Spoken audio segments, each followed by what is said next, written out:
Ahojte lidi, já vás vítám u dalšího videa.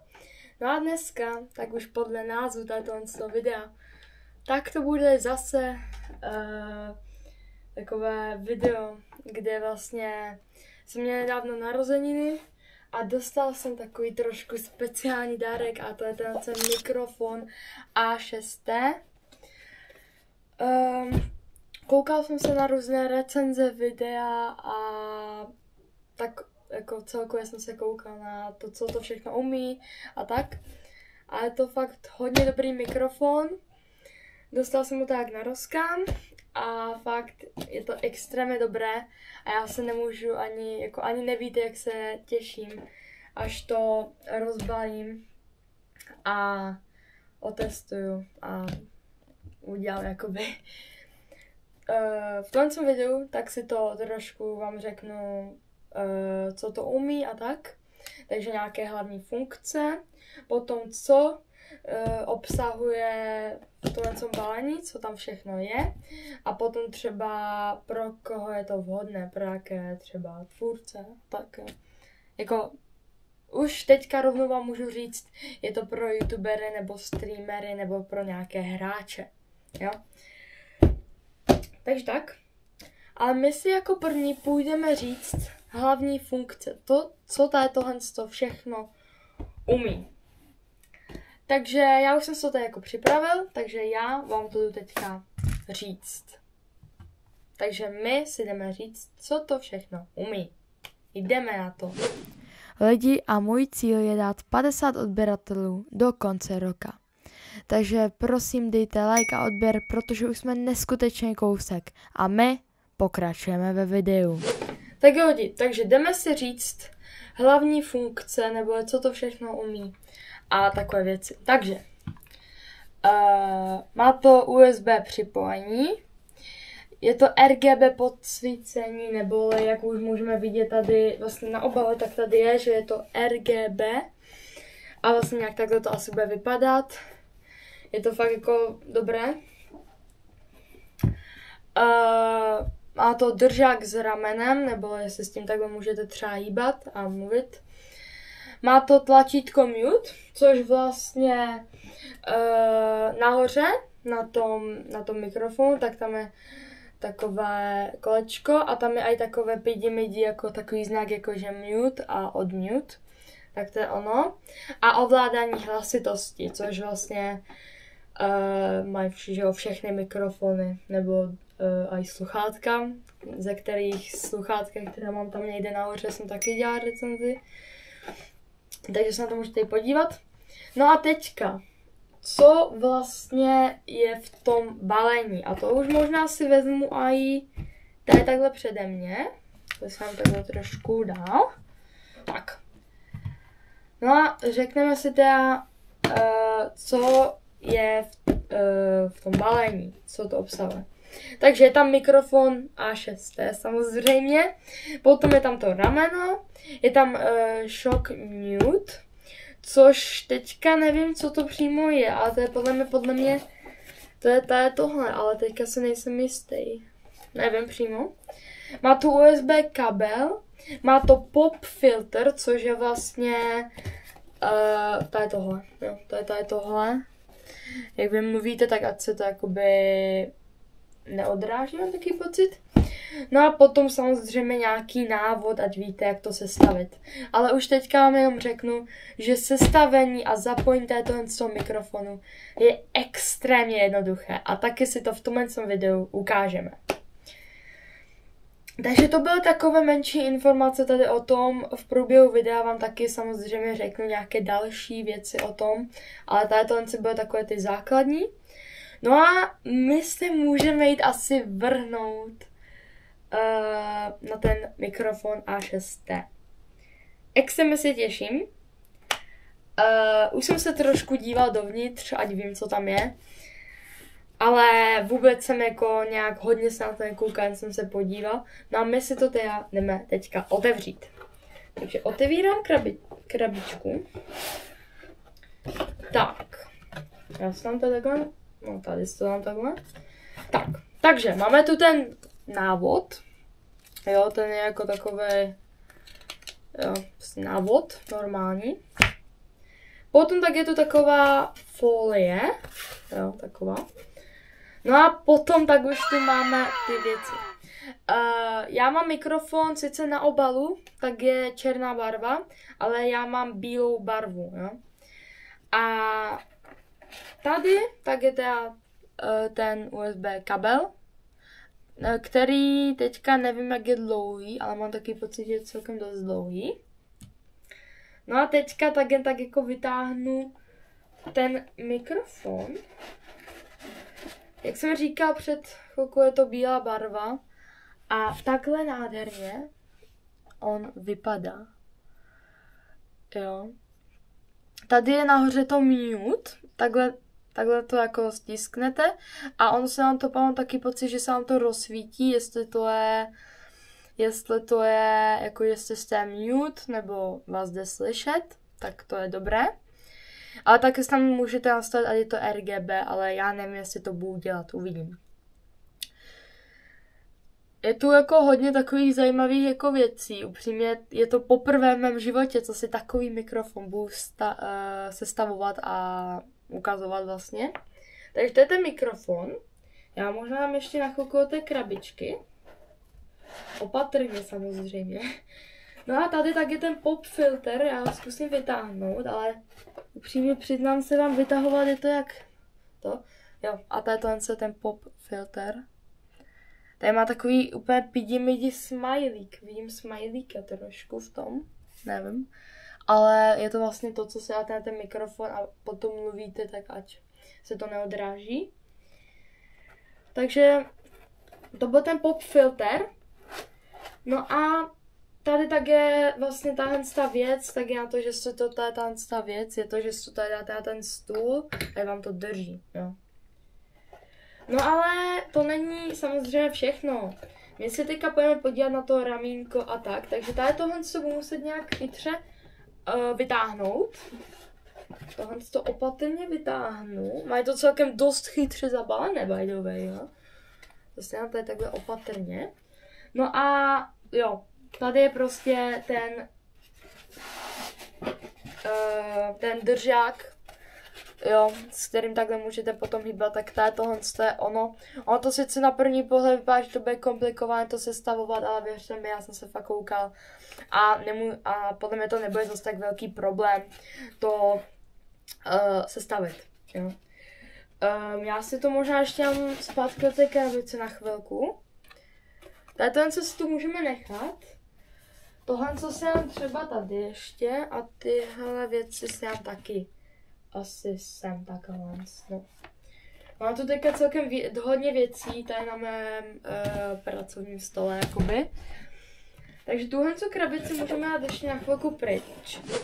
Tak jo lidi, a já vám teďka půjdu více konkrétně říct, co to umí a prostě podrobnější věci vám řeknu. Takže my jdeme na to. Tak jo lidi, takže já už jsem si to najel na web, kde to vlastně prodávají, nebo na Alze, tam, kde jsme si i říkali o tom mikrofonu, o těch sluchátkách. No a my si tady jdeme říct, co to všechno teda umí a konkrétně. Takže nastavitelná citlivost mikrofonu. Vlastně teďka tak se mluví o tom, protože u nějakých jiných mikrofonů tak se to může nastavovat špatně. Tady u toho potočíte tady tím dole takhle, jak já teďka točím, a takhle si nastavíte citlivost vlastně toho mikrofonu, jo? Což je extrémně dobré, to jako cením celkem.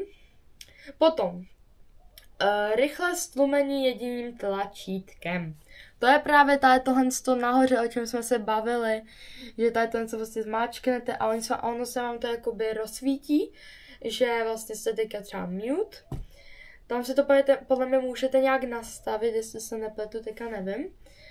Jo, ale tady je třeba napsané, že v případě, že potřebujete mikrofon, tady je jako přímo ten název FIFA ne A6 rychle stíšit, stačí stisknout tlačítko Mute na jeho vrcholní straně. Stlumení poznáte jednoduše, protože současně se vypne i RGB osvětlení mikrofonu. Takže to je právě ono, že ono vám to bude třeba svítit barevně, RGB, a vy potom se budete chtít mutnout, tak to uděláte a ono se to vypne, ty světla, a bude to možná takhle, nevím. Potom tak zase to odmutnete a zase to bude svítit a takhle poznáte právě to, jestli jste mutný nebo ne, což je extrémně dobré. Potom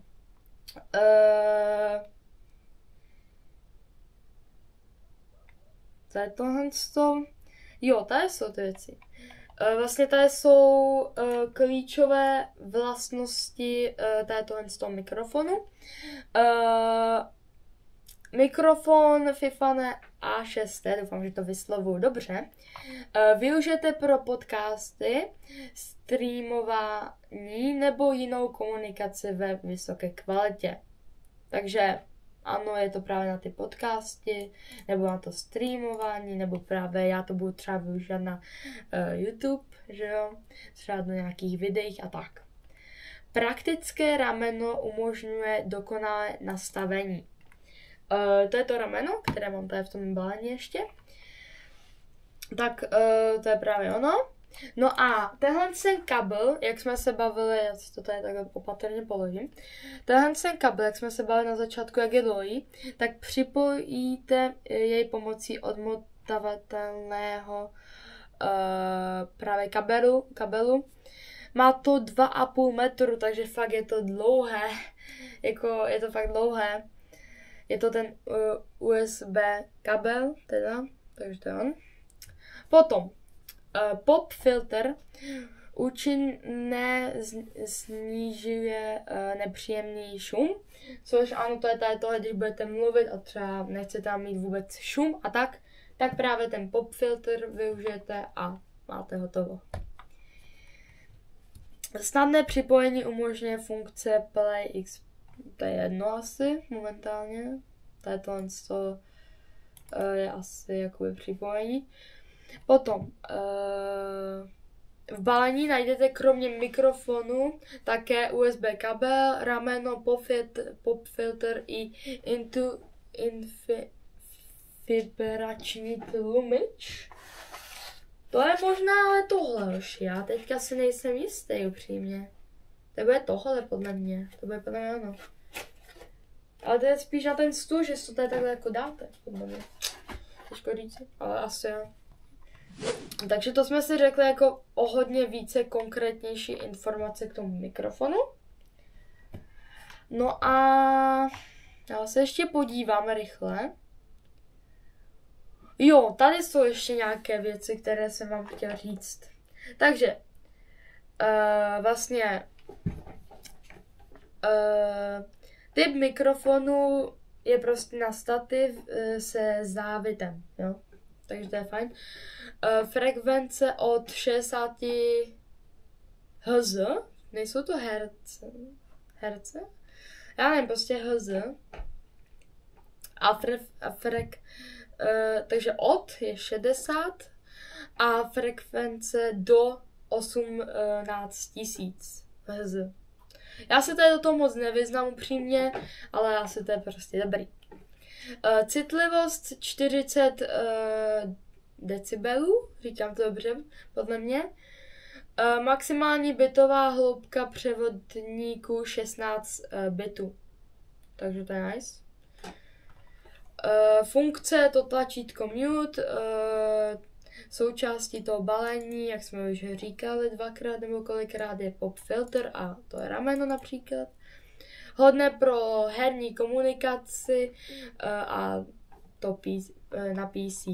Hmotnost, pokud vás zajímá hmotnost, kolik tahle věc váží, je to přesně 498 kg. Takže dejme tomu, když to zaokrouhlíme, je to 500. Jo, takže zhruba dejme tomu 500 kg. Ale přesně je 498 kg. Což podle mě je na mikrofon asi dobrý. Jak říkám, u těch sluchátkách, tak tam jsem to věděl, ale tady u toho mikrofonu tak si nejsem moc jistý, protože jak říkám, je to vlastně poprvé v mém životě, co to takhle jako rozbaluju a vysvětluju a tak.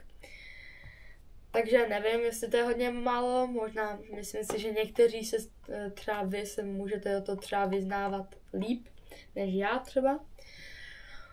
Takže to byly nějaké ty teda věci o tohle mikrofonu A6T. No a asi tak, no, jakoby. Jako je to dobrý mikrofon a já se těším, až se ho za chvilku už pojďme sestavit, protože jako možná se podívám na návod, ale jak říkám, už jsem se koukala třeba na nějaké YouTube jiné videa a tam to bylo to vysvětleno. Ale jo, no, tady prostě máte návod, jak to vlastně poskládat, co kde spojit a tak. Vlastně dalo by se říct, že si to postavíte stejně jako třeba nějaké Lego, jo. Tak když máte nějaký návod na Lego, tak vlastně podobně, vlastně skoro úplně stejně, tak si jak si něco postavíte z Lega, tak si postavíte, nebo sestavíte v tomto případě i ten mikrofon. Takže to je fajn. Takže to je tohle, co schováme. Počkej, jak to patří a takhle. Takže to je tohle, co si momentálně schováme. No a asi jdeme na to, co vás všechny, podle mě, nejvíce zajímá. A to je sestavení tohle z toho mikrofonu. Já si myslím, že to bude fajn, jo. A my teda, tak si ho jdeme teda sestavit. Takže já bych to asi dál nějak neokecával. A my si jdeme sestavit ten suprovní mikrofon. Takže já se vám buď ozvu, jak to budu mít, nebo vám tu dám zrychlené, jak to stavím, ale nejsem si jistý, jo. Buď se vám ozvu, až to dostavím, anebo vám tu dám prostě timelapse. Takhle se tomu říká, no. Tak jo, takže zatím. Tak jo lidi, takže my už ten mikrofon máme sestavený. Fakt trvalo to asi jen zhruba, no dobře, přiznám se vám, trvalo nám to 30 minut, a to bylo potom bychom ty kabely ještě dávali, tak ať už je to hezký a tak. Můžete vidět, že už to svítí a já mám z toho neuvěřitelnou radost.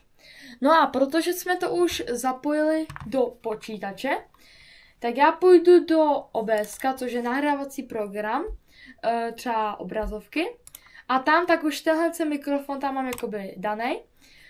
Už jsem si tam dal i tu hlasitost, vlastně teďka už mě to snímá, to je z toho. A dal jsem si tam vlastně hlasitost, hlasitost jakoby normálně a tam zase neřvu, ale to není zase moc potichu. Takže teďka mě buďte trochu potichu, nebo já budu potichu vlastně a já nemusím být o to ani zase tak daleko, já se můžu klidně takhle daleko a fakt jde to tam slyšet pěkně. Takže já budu teďka potichu a jdu začít nahrávat. Halo, halo. Halo, halo. Tak, a vy teďka uvidíte, jak to vlastně zní. Takže já to jen pustím. Halo, halo. Halo, halo. Je to dobré. Slyšeli jste to, že? Je to výborné. Já si myslím, že to je super. Jako, klidně napište schválně teďka hnedka do komentářů, co si o tom myslíte. Já si myslím, že to je extrémně dobré. A mě se to vážně jakože líbí. Je to super, nemůžu se ani dočkat, až s tím budu natáčet třeba nějaké videa. A je to naprosto výborné. Jako mám tady z toho dárku neuvěřitelnou radost. Dostal jsem to k Vánocům. Dostal jsem to k narozeninám, sorry, jsem se spletl. A je to extrémně dobrý. Jako fakt, je to super. Takže tak, no a já doufám, že se vám tohle video líbilo. Můžete dát like a odběr. A já vám tu dám ještě nějaké záběry, záběry na ten mikrofon, a vidíte trošku víc blízka. Tak jo, takže ode mě by to bylo asi všechno. Doufám, že se vám to video líbilo. Dávejte lajky a odběry, protože tohle video jsem ani nečekal, že někdy vůbec budu natáčet nějaké takové video o mikrofonu, jak se sestavím a tak. A myslím si, že až budu natáčet třeba další díl ze 100 dní Minecraftu, nebo nějaké Roblox video, nebo celkově něco na počítači, tak se můžete těšit, že to video uslyšíte tady z toho mikrofonu. Takže tak, no a my se uvidíme zase u dalšího videa. Takže zatím, čau čau.